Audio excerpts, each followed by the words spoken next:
Well, hey friends, and welcome to Good Question. This season, we're exploring the question, who am I? So today, we're looking at how your past plays a role in shaping who we are and what it means to actually move forward with perspective, with honesty, and grace. Let's get into it. Okay, we're calling this episode, What's Your Prologue? Because we're talking about our backstories. Your lore, as the kids are saying? Yep, lore drop. Do you have more to say on that or no? I was just flexing that I know what Gen Z says. I have no idea what that word is. I knew it was going to happen. I have no idea what that is. Lore? Yeah. You were in student ministry more recently. You just got nothing. To be fair, they had to fill me in. I was out on like BRB and LOL. You know, those were my last ones. Do you still use G2G? Okay, boomer. Sometimes, you know, be right back. It's effective. Laugh out loud. You gotta know. Yeah. Okay, so as we talk about our prologue, we're gonna start off with a question about birth order. Are you ready? Okay. Yeah. What do you think is the best birth order and why? Like which person in the order is the best one and why do you feel that way? Make your pitch or your plea. Well, as a baby. Oh. I too am the baby. Oh, no, we all are babies. We're all no, a table of baby. That ain't victory is ours. Good. Now, what I would say, it would be tempting to go. The baby's the best, but I have 3 children. Oh, that's what changed for me. And I promise you, the firstborn is the best. That's true, dude.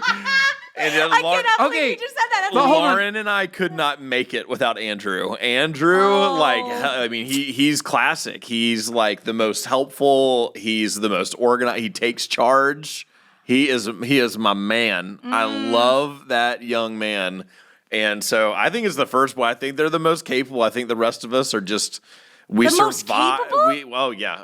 I survived based off of the fact that my sister helped keep our family together. My sister helped my parents be better parents so that they were ready for me. They were good for you? Yeah. There is something to be said about that. There is something to be said about that. That's so interesting because as the baby, I flipped too because I have 2 children and my daughter's my favorite, but I thought it's because she's my daughter. Archer hasn't had a chance to really fight for himself yet. Not just, he can't. As we are having this conversation, somebody came to the house to see us, a former student of ours that my wife mentored, and I'm like, no, this is... You two are out here dispelling the favorite this child is my thing son. to I was me. like, but he has to know that my firstborn, Adeline, is my favorite. But I thought, though, it's because she's my daughter. And, as a father-daughter, I'm going to protect you. No. I'm going to love you. But it's interesting that Andrew is, as the firstborron, maybe because they got all the attention and focus. I don't know. But now I'm questioning my entire defense now. I don't know what to say other than of the 3, Andrew is reliable. Andrew Wait a minute. I'll be curious to find out. Okay. Yeah. I obviously think babies are the best. I am the baby. I also think we're just resourceful because we didn't get as much time with our parents. So we really had to we're scrappy, I'll figure it out. You do feel as the baby. And you get really good at figuring out what did your siblings do wrong that you could now avoid doing and get away with things. Not that I'm out here trying to skirt the system, but you get really good at being I can figure out how to avoid that. How many you have multiple older siblings? I have 2 older sisters. Okay, yeah. See, I have 2 older brothers, and when I found as the youngest, I clearly wasn't the favorite.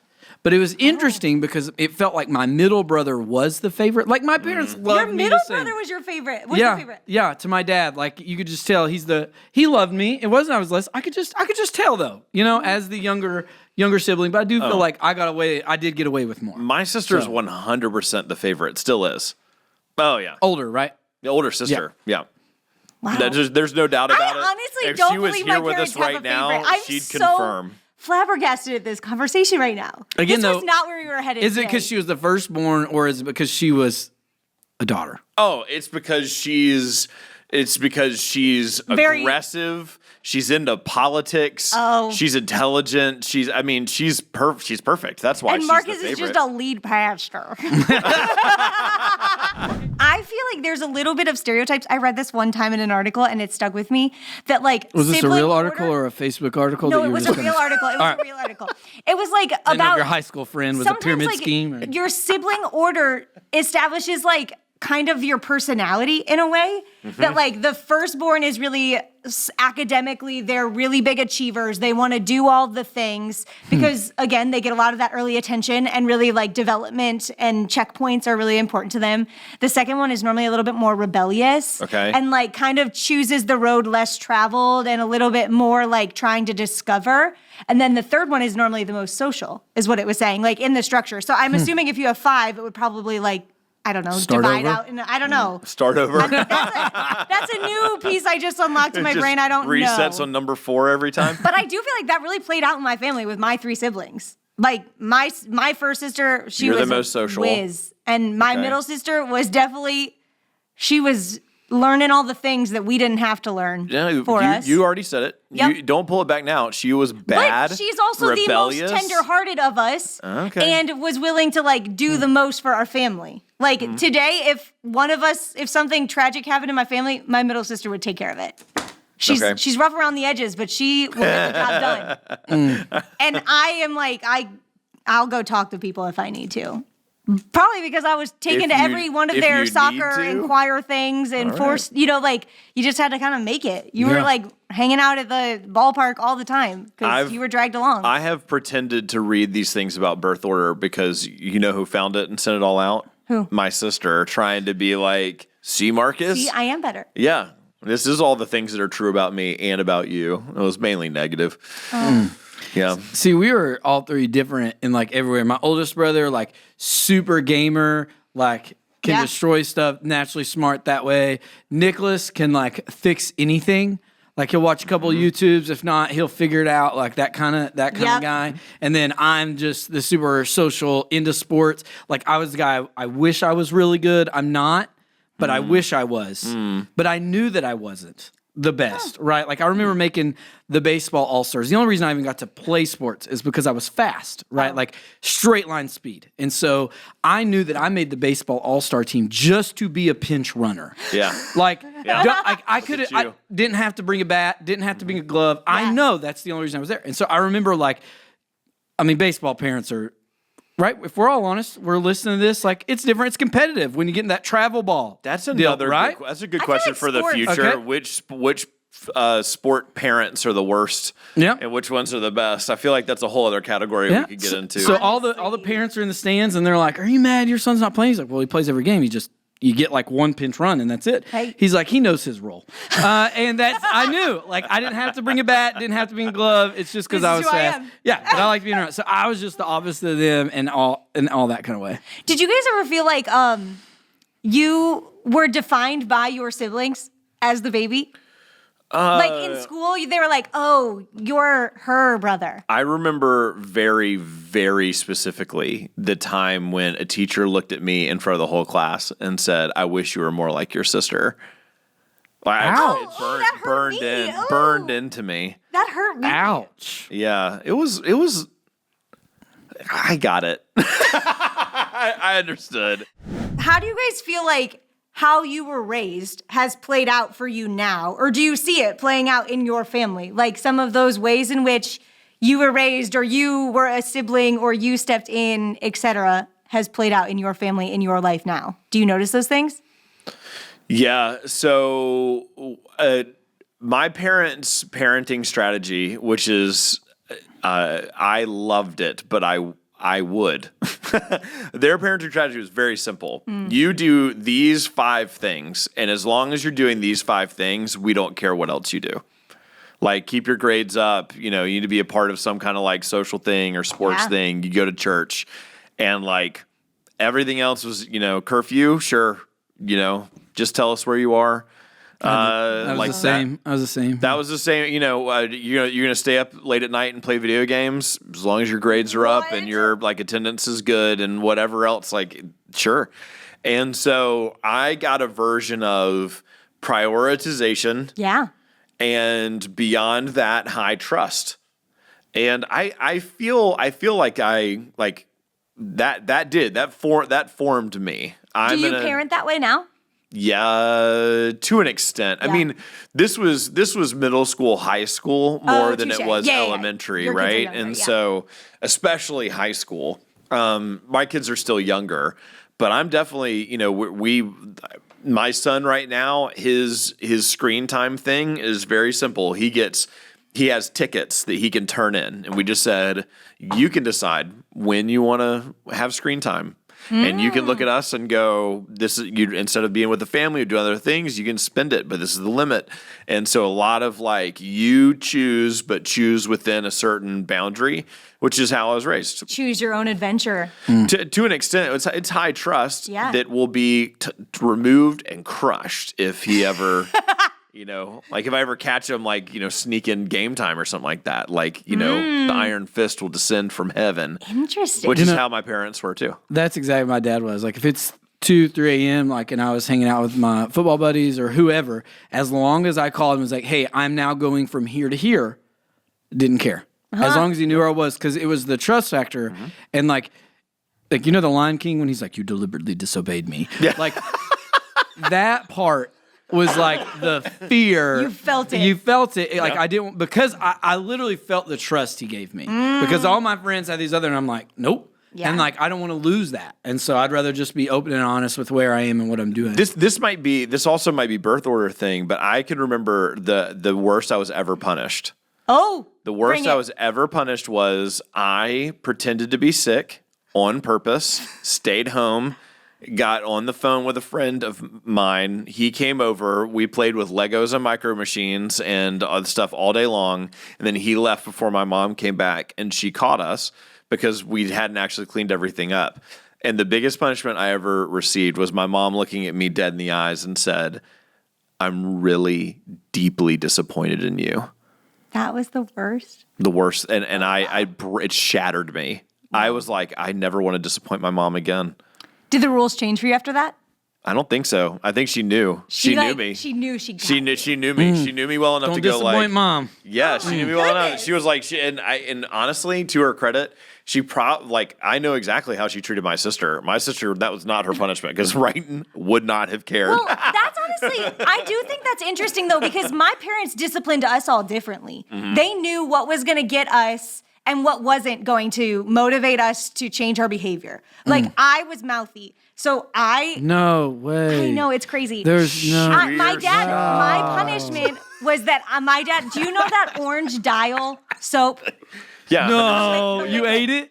My dad would put it at the back of my throat. So I would have to like swallow it, and you would taste that for days. Swallow it? Well, obviously you could spit it out, but like he put it so far back there that basically it just, gravity took it. Wow. Because he was very much so like, this is the line and you've crossed it and you won't cross it again. And I learned it. I mean, eventually. Wow. I wonder, like, when she's going through like Target or Walmart and she sees the soap. I can still taste that she's soap. like, I can still taste that soap. I can. It is distinct. It is distinct. All right. So are you like hesitant to speak up? No, I'm not hesitant to speak up, but I am cautious about my words. Okay. Like I will, and sometimes it didn't always work in my favor because I'm, a little bit of like, I am in Enneagram language, I'm a 6, so I overthink a lot of things. I've got a lot of like fear-based or anxiety-driven things. And so like in conversations, I'll leave it and I'll stew over what I said and go, did they receive that the way I meant to receive it?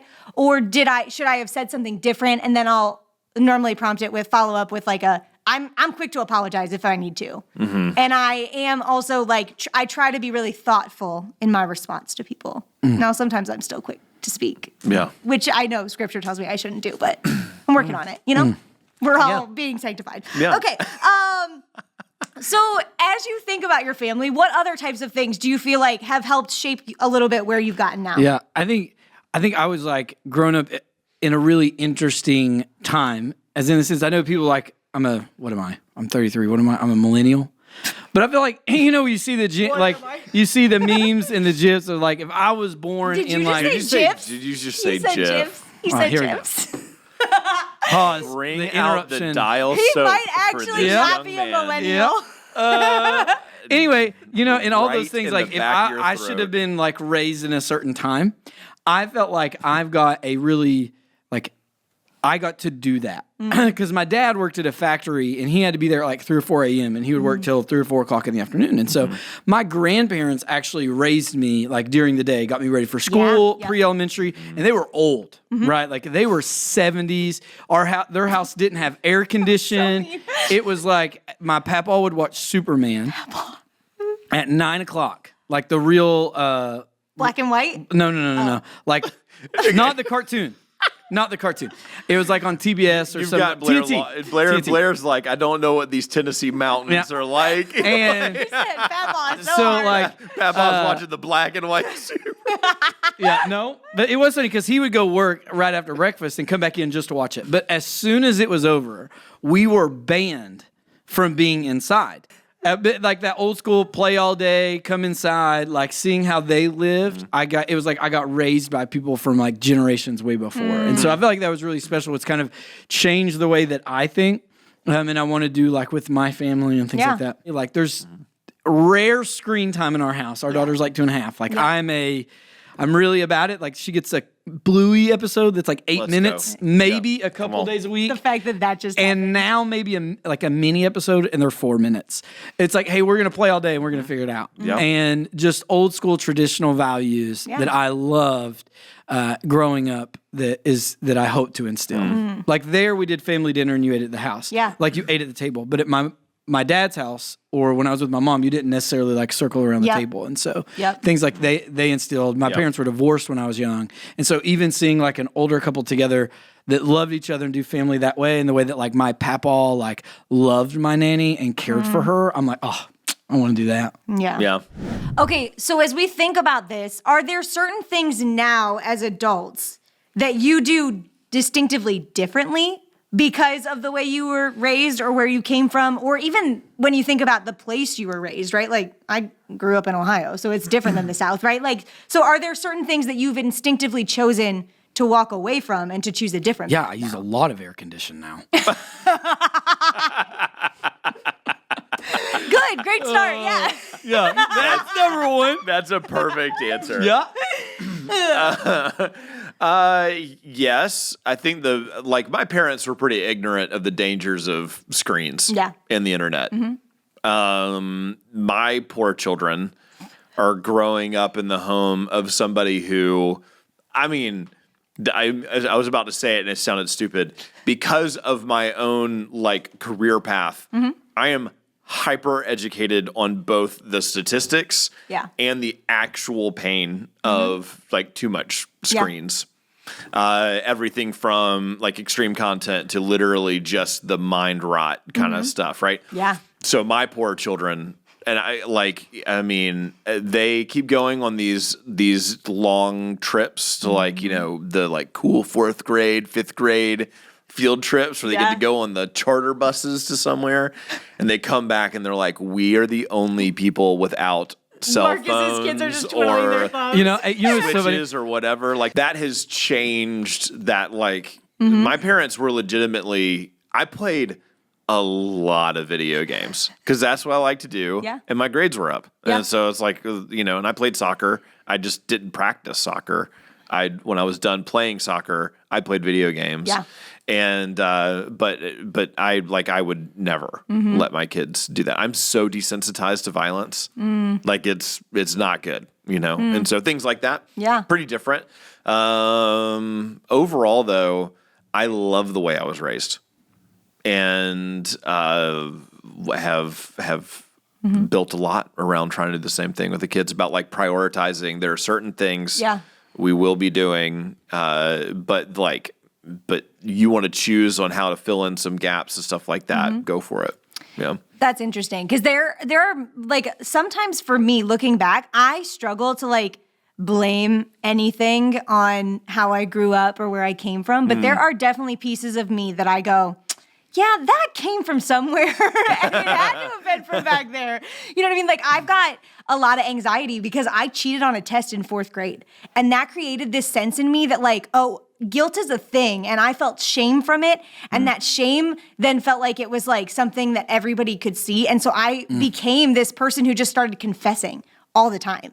Like to the point where it was like, she needs to stop. Like, she can't tell me that she poked somebody with her pencil. Like, come on, Blair. And so but now I even notice myself, even as I mentioned earlier, like, there is a sense in me, if I need to apologize, I need to get that off my chest. It feels heavy and it's a burden. And like, so there are pieces of me that goes like, yeah, as a kid, I didn't properly deal with some of those things. I wasn't maybe asked as many questions as I needed to have been to have like real, like, how are you doing? What is this? Like, why is this still lingering for you? Why do you care so much what somebody thinks about you? Or why is that feeding this sense in you to do this? And so there's a lot of that I feel like if the Lord blesses us with kids someday, that like eventually I'm going to have to like be really intentional about with my family, because it does feel like now my husband and I have much more intentional conversation to be like, did that feel weird that so-and-so didn't ask you that thing or whatever? And like, we'll have to talk through some of those things. And I realized like, oh, before I wouldn't have talked about that. We would have just shoved it down and kept pushing on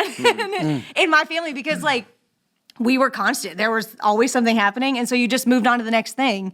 We didn't really deal with some of the past things. And I think that's not anybody's fault. It's just one of those things that you realize as you get older. Oh yeah, that created some coping maybe strategies in my life that I'm realizing now, like what used to serve me no longer serves me. So how do I go beyond that now as an adult? Did you and Danielle have the conversations about like, okay, which of our I don't want to parent like that. I don't want to parent the way that your family did it, or I don't want to do it. Like, did y'all have to kind of work through those kinds of things? But in some, like, good and bad. So what I was going to say, the opposite of that is, like, since my parents were divorced, like, they were never together when I can ever remember. They got divorced in, like, one. And so the way that Danielle's parents, like, showed their physical attraction and that they're still in love and care for one another, I want our kids to see that. Like, I didn't grow up where I saw even my grandparents, like, they never, like, rarely ever, like, kissed or hugged or, like, saw their relationship. And, like, I want our kids to see that. Like, good and bad. Like, sounds like you had an attitude. I'm like, yeah, but I still love your mom, you know, and she still loves me. Like, I want them to see me hug her first and kiss her and do those kind of things. And, like, and also with that, though, is, like, family dynamics of, like, no, we're spending time with a family all the time. Like, we were allowed... whether we were at my dad's or my mom's, it's like, I had a TV in my room. So like middle school, I can just go watch TV or go play video games or whatever. Like I could take my food to my room. And I'm like thinking about that now, that will never happen in my house, right? That even if it's like even if it moves like, hey, we are when they're older and watch a sports game together or whatever.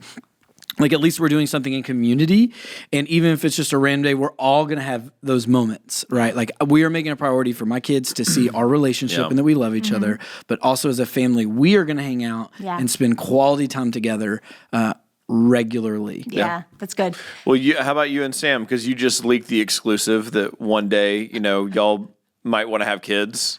So have y'all had those conversations?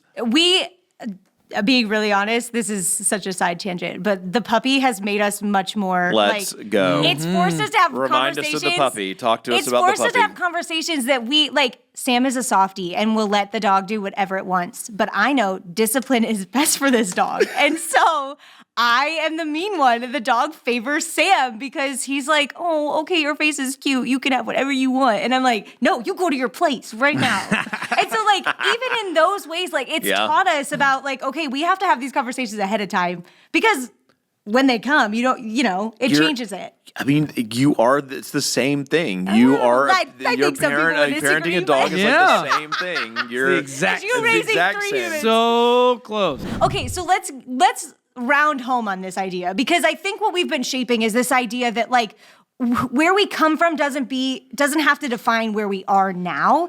It doesn't have to set all of that up, but it does shape us. So how can we use what our past has done or what our past has created to help us get to a place of flourishing in our present and our future?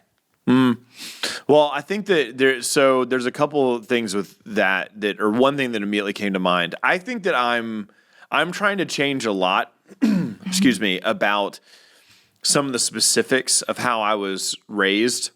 But the more important than the details of that are like who my parents were. And there are things that I look back on and go, not only was that like not only was that not the way to do it, it hurt me. But at the same time, I would thank God if at the end of my life I have the kind of legacy, moral authority, faithfulness that my parents have, right? And so there's a version of going like, what has shaped me was more of who my parents were than what they did. Yeah. Now, is that how I felt as like a freshman in college? No way. That's definitely how I feel as a ancient man I'm still a millennial, barely. But like that, there's that side of it. And so I just, I think that there's an aspect of that's important to remember of like, there is more of who you are than what kind of choices, what strategies you employed that's important. Well, and I think it's important to remember too, like for myself, I always try to remind myself because I walk through things with friends and I'm like, hey, I've used the like excuse sometimes of being like, this is my first time being a friend to someone like you in this time period, in this era of history, in whatever. And like giving context to the fact like I'm still figuring it out. And that's very much so true of my past friendships, my siblings, my relationships, like people who haven't intended to do anything in the past, but like they were doing at the time, if I believe the best of them, they were doing the best they could with the resources they had, with the information they had. And so I think sometimes like adding context to that and also putting myself in their shoes to go, okay, what was that the best? Because I'm sure there are people listening who go, you know, my parents weren't actually upstanding citizens or great people or didn't do best by me. But so like, how do we move beyond some of those things when we have wounds or hurts or things that have hung us up in the past? Like, how do we get beyond what that was to not let that define us? Does that make sense? Yeah. I think a lot of it, I think you have to talk about it. So like either way, I think sometimes if we're not proud of where we came from, like there's a tendency to just forget about it. I don't want to talk about it with people. But I think that whenever you're with people that you care about, especially like you need people that actually care for you, right? And if you're following Jesus, you know, be with people that also follow Jesus that can speak truth into your life. And so, you know, the hardest thing is if there's a new believer or you're thinking about following Jesus and you compare it to somebody that doesn't, like it's going to end up in a different place, right? And so I would say like, don't be afraid to share whether your upbringing is bad and you're like, man, am I doing this because of this? Not that somebody's your therapist, but sometimes you just have to like let things out, or don't be afraid to talk about it, or even like to your kids say, hey, I'm going to do this because I don't want this to happen to you, right? There's going to be a day when Adeline looks and she's like, I don't want to hang out with you. But, you know, like that's going to come and I know it. But I'm like, hey, you don't understand. I didn't have this, right? Like, and you know, there's some people that wish they would hang out with you, you know, but hey, I'm doing this because I care for you. And have open to conversation so that people can speak into you. Being vulnerable. And love you and know you. But if you just keep it in for good or bad, then like people aren't going to really know you or know how to care for you. And so I think speaking in a community makes such a big difference. That's good. And you learn. Yeah. Like you connect with people because then they'll say, well, I didn't know that about you. And then you start talking about your story. And I think when you start sharing your stories, you start connecting in ways that you didn't know, even if you have like polar opposite backgrounds. Somehow you find unity. And it's pretty incredible. Yeah. I think forgiveness also a big deal. I think, you know, there's an aspect of going, there's a growing appreciation of the kinds of family of origin wounds, the father wounds, the family of origin effects, you know, all those kinds of things. There's a time in which you're forced to admit that you have no idea what you're doing in like a parenting or marriage situation.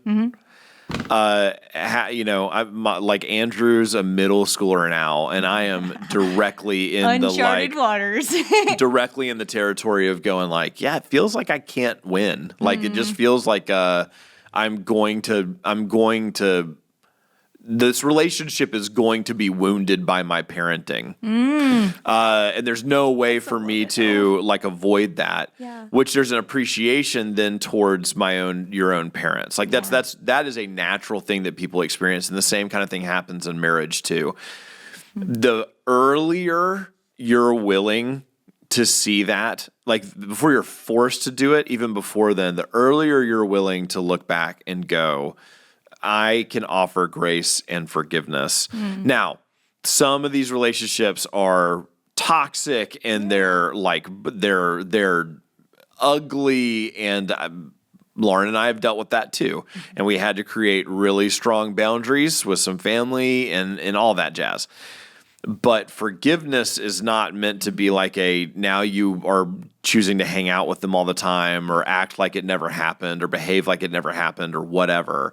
But to get to a place of being willing to extend as an act of will forgiveness towards people that have hurt you or wounded you in the past, it doesn't necessarily it doesn't change, or I won't say like that's the magic, that's the silver bullet, and from that point forward, you're not affected by it.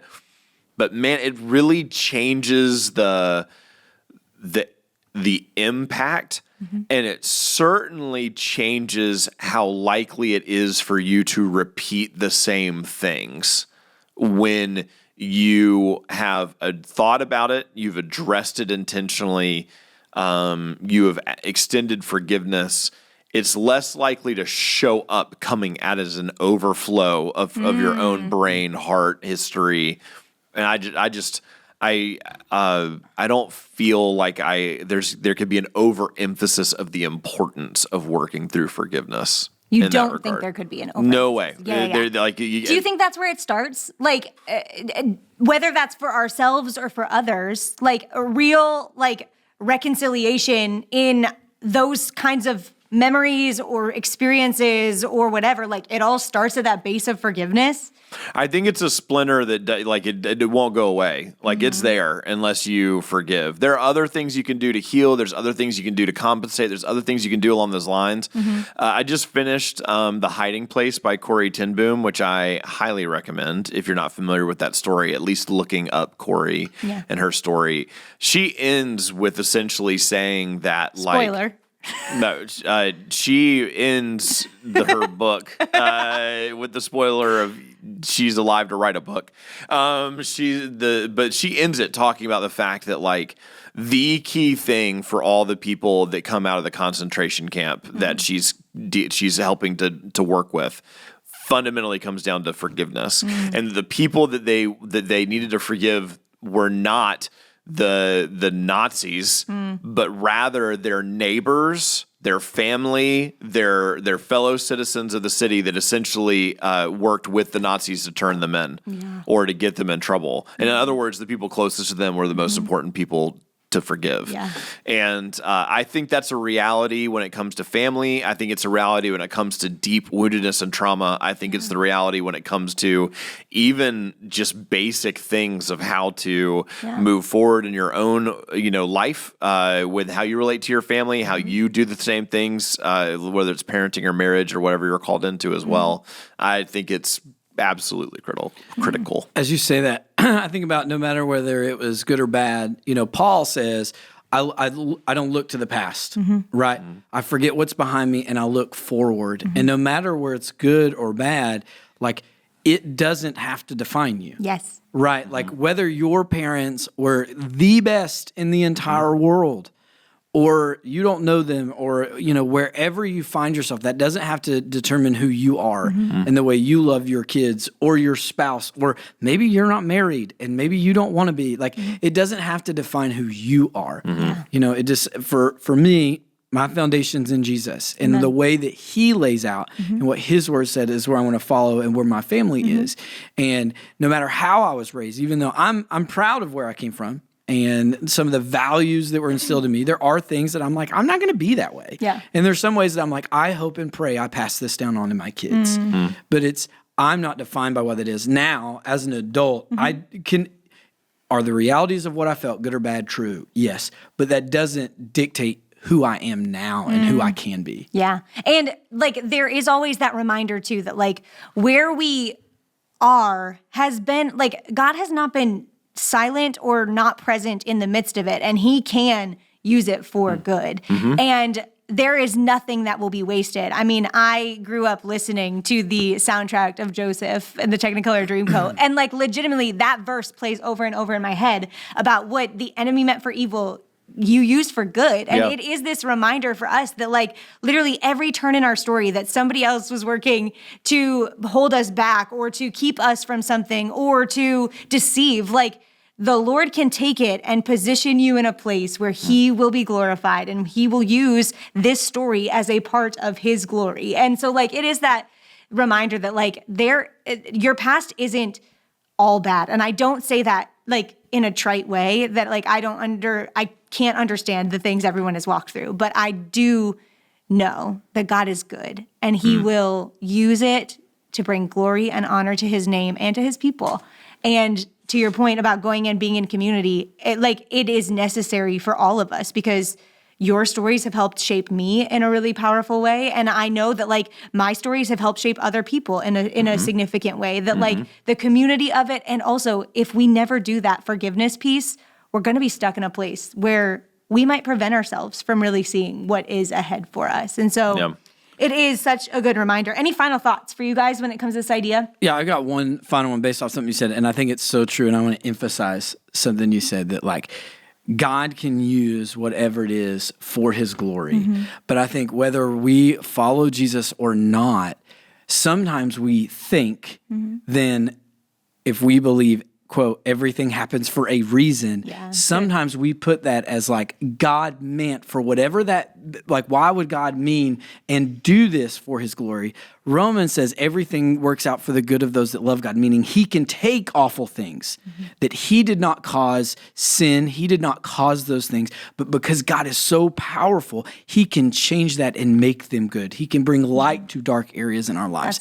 And so it kind of changed our perception because I think sometimes if we sit in the seat of, well, God caused that sin. God did that. Well, where's his glory? No. God can't be with sin. God didn't make sin. He didn't create that. Like it was, he can make all those situations into his light if we have our hands open and do exactly what you just said, and we can see his glory. Yeah, that's good. It's great. Final thoughts? You done? My final thought is that Jordan did a great job. Sweet, TTYL. And Blair did a great job. Wow. Okay. Yeah. Great. Well, and it's all shaped you to get you That it can be actually a Yes, good yes, thing. yes. Like it actually can define you in a good way. Yes. Okay. All of those are true. Okay. Okay. I disagree. Up yours. That'll be fun. If you